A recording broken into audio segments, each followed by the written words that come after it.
Hi everyone, welcome back to my channel. Morning టిఫిన్గా carrot rice చేస్తున్నానండి. Simple మెథడ్లో late అవ్వకుండా క్యారెట్ రైస్ ఎలా తయారు చేయాలో చూపిస్తున్నాను. ముందుగా 2 క్యారెట్లు పీల్ కట్ చేసుకొని ఇలా తురుముకోవాలి. కొంతమంది క్యారెట్ ముక్కలతో కూడా క్యారెట్ రైస్ చేస్తారండి. అలా అయితే పిల్లలు కొంచెం ఇష్టంగా తినరు, ఎందుకంటే ముక్కలు తగులుతూ ఉంటాయి. అలా కాకుండా ఇలా తురిమి చేస్తే చక్కగా రైస్లో కలిసిపోయింది. ఆనియన్ గ్రీన్ చిల్లీ కట్ చేసుకోవాలి. ముందుగానే రైస్ ఇలా ఉడికించి సపరేట్ పెట్టేసానండి. ఈ రైస్ని ఒక ప్లేట్లో వేసుకొని పూర్తిగా చల్లారించుకోవాలి.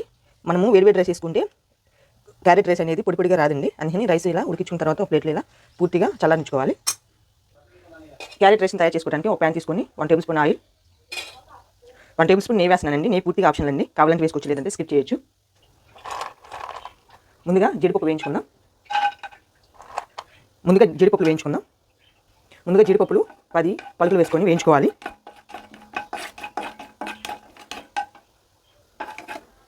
ఇలా వేయించుకున్న జీడిపప్పులను సపరేట్ చేసుకుందాం. కట్ చేసుకున్న ఆనియన్ గ్రీన్ చిల్లీ వేసుకోవాలి. పోపు దినుసులు వేసుకోవాలి. 1 టేబుల్ స్పూన్ అల్లం వెల్లుల్లి పేస్ట్ వేసుకోవాలి. అల్లం వెల్లుల్లి పేస్ట్ వేగాక క్యారెట్ తురుము వేసుకోవాలి. కొంచెం పసుపు, టేస్ట్ సరిపడ సాల్ట్. ఇవి మొత్తం ఒకసారి కలుపుకొని క్యారెట్ ఉడికేలాగా బాయిల్ చేసుకోవాలి.